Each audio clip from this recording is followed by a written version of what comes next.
الحمد لله وحده والصلاة والسلام على من لا نبي بعده أما بعد فأعوذ بالله من الشيطان الرجيم بسم الله الرحمن الرحيم وإذا قيل لهم آمنوا بما أنزل الله قالوا نؤمن بما أنزل علينا ويكفرون بما وراءه وهو الحق مصدقا لما معهم قل فلم تقتلون أنبياء الله من قبل إن كنتم مؤمنين إلى هذه الآية ولتجدنهم أحرص الناس على حياة ومن الذين أشركوا يود أحدهم لو يعمر 1000 سنة وما هو بمزحزحه من العذاب أن يعمر واللہ بصیر بما یعملون۔ محترم بزرگوں، عزیز دوستوں، اللہ کے لاڈلے اور پیارے بندوں،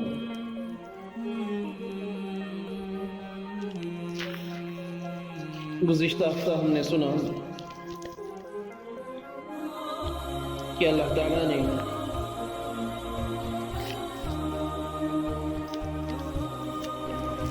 بنی اسرائیل کے کچھ اعمال و افعال کے بارے میں انہیں یاد دہانی فرمائی کہ تمہارے اعمال ایسے تھے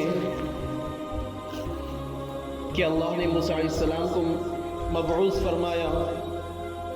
اور پھر ان کے پیچھے کے بعد دیگر انبیاء بھیجے، اور تم لوگ انبیاء کے احکام میں سے من چاہیے احکام پر عمل کرتے اور جو احکام دلوں کو نہ بھاتے ان کے بارے میں اڑ جاتے تھے۔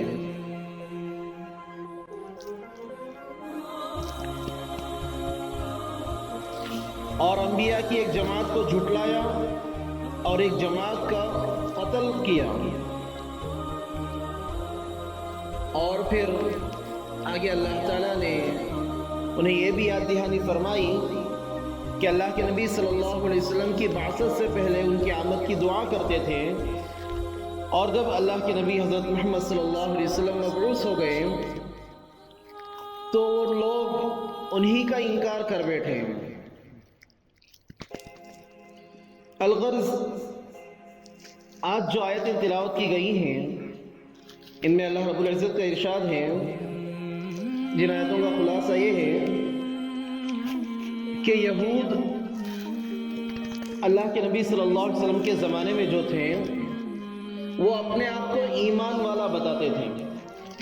کہ ہم ایمان والے ہیں، ہم بھی اللہ پر ایمان رکھتے ہیں، آخرت پر اور نبی پر ایمان رکھتے ہیں۔ اور وہ لوگ جس شریعت پر عمل کرتے تھے، حضرت موسیٰ علیہ السلام کی شریعت، ان کے لیے صاف طور پر یہ بات بتلا دی گئی تھی کہ جب دوسرے نبی آئے وہ اپنی کتاب اور اپنی شریعت لائے تو انہیں اپنی پرانی شریعت کو چھوڑ کر، کیونکہ وہ منسوخ ہو جاتی ہے دوسرے نبی کے آنے کے بعد، تو اس نبی پر ایمان لانا، ان کی شریعت کو ماننا، ان کی کتاب کے مطابق عمل کرنا ضروری ہو جاتا ہے۔ مگر یہود اپنے ضد کی وجہ سے، اپنی انانیت اور تکبر کی بنا پر ضد پر اڑے رہے، وہ اپنی جہالت و گمراہی میں پڑے رہے، اور وہ اپنے مطابق یہ سمجھتے تھے کہ ہم بھی مؤمن ہیں، ہم بھی ایمان والے ہیں۔ تو اللہ تعالیٰ نے پہلی آیت میں اسی کے بارے میں ارشاد فرمایا کہ اگر تم پکے سچے ایمان والے ہوتے، جیسے کہ تم کہتے ہو کہ ہم توریت کو مانتے ہیں، موسیٰ علیہ السلام کی شریعت پر عمل کرتے ہیں، تم حقیقی ایمان والے ہوتے تو تم انبیاء کا قتل نہ کرتے، تم نے انبیاء کے قتل کو اپنے اوپر جائز کر رکھا تھا، یہ عمل تم سے نہ ہوتا۔ پھر آگے کی آیت میں اللہ تعالیٰ، پہلے تفسیر ہم نے سن رکھی ہے، انہی آیتوں کو اللہ تعالیٰ دوبارہ دہرا رہے ہیں کہ اللہ تعالیٰ نے ان سے عہد و پیمان لیا تھا، وعدہ لیا تھا بنی اسرائیل سے، جب اللہ تعالیٰ احکام دیتے، تورات اتاری، احکامات اتارے اور کہا کہ اس کے مطابق عمل کرو، تو بنی اسرائیل اس کے خلاف کرنے لگے تھے، ان احکامات کو مانتے نہیں تھے۔ تو ہم نے تفسیر میں سن رکھا ہے کہ اللہ تعالیٰ نے کوہ طور کو اٹھا کر ان کے اوپر معلق کر دیا کہ مانتے ہو یا کوہ طور کے نیچے تمہیں دبا دیا جائے, کچل دیا جائے. تو پھر وہ ڈر کر, اللہ تعالیٰ کے عذاب سے ڈر کر ان لوگوں نے احکامات قبول کر لیے, مگر ان کے دل کے اندر چور بیٹھا ہوا تھا. انہیں کہنا یہ چاہیے تھا کہ سمعنا, ہم نے احکامات سن لیے, واطعنا, اور ہم نے اطاعت کی. مگر ان کے دل کا جو چور تھا وہ یہ کہتا سمعنا وعصینا, ہم نے سن لیا اور ہم نافرمانی کرتے ہیں, ہم نافرمانی کریں گے. یہ ان کے دل کے اندر بسا ہوا تھا. لہٰذا اللہ تعالیٰ انہی چیزوں کو یاد کرتے ہیں, یاد کروا رہے ہیں یہودیوں کو کہ تمہارے اندر یہ دل کا جو چور تھا, جو کفر بیٹھا ہوا تھا,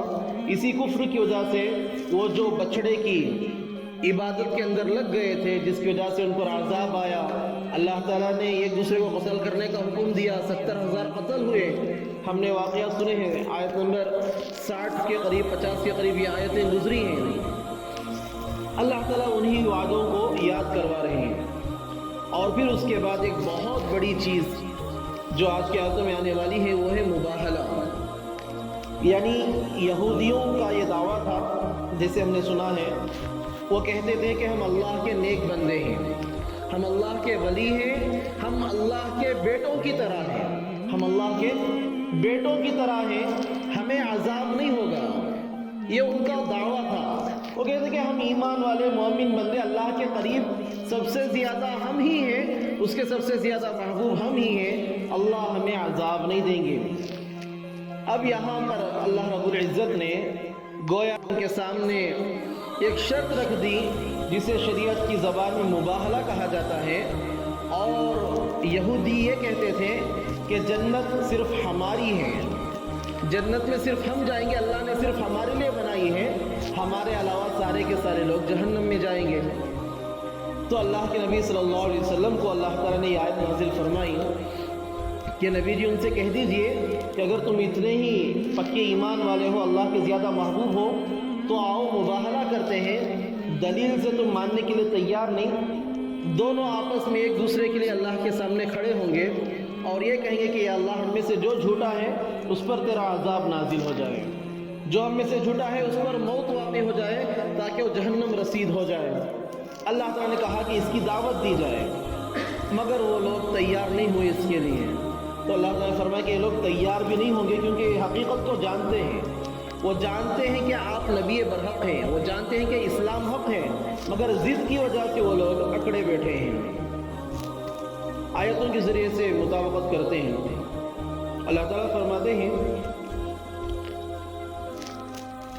پہلی جو آیت تلاوت کی گئی, وَإِذَا قِيلَ لَهُمْ آمِنُوا بِمَا أَنزَلَ اللَّهُ, جب یہودیوں سے یہ کہا جاتا کہ اللہ تعالیٰ نے جو چیزیں نازل فرمائی ہیں, قرآن مجید, انجیل, تورات کے بعد انجیل نازل ہوئی تھی, انجیل کے بعد قرآن مجید نازل ہوئی. یہودیوں کے سامنے 3 کتابیں آئی تھیں, تورات جس کو وہ مانتے تھے, اس کے بعد انجیل آئی, حضرت عیسیٰ علیہ السلام لے کر آئے, مگر وہ ماننے کے لیے تیار نہیں. قرآن مجید آیا, وہ ماننے کے لیے تیار نہیں. تو اللہ نے فرمایا کہ جو اللہ نے نازل فرمایا ان تمام پر ایمان لاؤ. تو انہوں نے کیا کہا, نؤمن بما انزل علینا,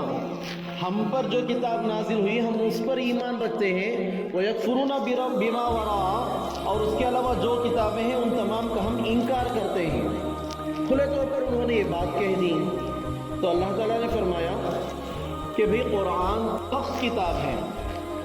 قرآن کے اندر تورات کے بارے میں آیا ہے, انجیل کے بارے میں آیا ہے, حضرت موسیٰ کے بارے میں آیا ہے, حضرت عیسیٰ کے بارے میں آیا ہے. قرآن اگر تمہاری کتاب کی خلاف ورزی کرتی ہے, اگر قرآن میں یہ کہا جاتا کہ تورات حق نہیں ہے, حضرت موسیٰ نبی نہیں ہے, اگر اس کے خلاف ہوتا تو سمجھ میں آتا کہ تم قرآن کا انکار کرتے. قرآن تو تمہاری کتاب کی تصدیق کرتی ہے, کہتی ہے کہ تورات سچی کتاب ہے, تورات اللہ کی کتاب ہے, موسیٰ اللہ کے نبی ہیں, موسیٰ نبی تھے, ان کا دین تھا, ان کی شریعت تھی. جب یہ تمام چیزوں کی تصدیق کر رہی ہے تو اس بات کی دلیل ہے کہ بھئی یہ کتاب سچی ہے, قرآن برحق کتاب ہے, تمہیں ماننا چاہیے. مگر وہ لوگ ماننے کے لیے تیار نہیں, اور وہ اپنے آپ کو ایمان والا کہتے تھے کہ بھئی ہم قرآن کو نہیں مانیں گے, انجیل کو نہیں مانیں گے, مگر ہم تورات کو مانتے ہیں, اس لیے ہم ایمان والے ہیں. تو اللہ تعالیٰ نے فرمایا کہ نبی جی ان سے پوچھیے, سوال کیجئے, اگر تم اتنے سچے تورات پر عمل کرنے والے تھے, تم پکے ایمان والے تھے, تو تم نے انبیاء کو کیوں قتل کیا؟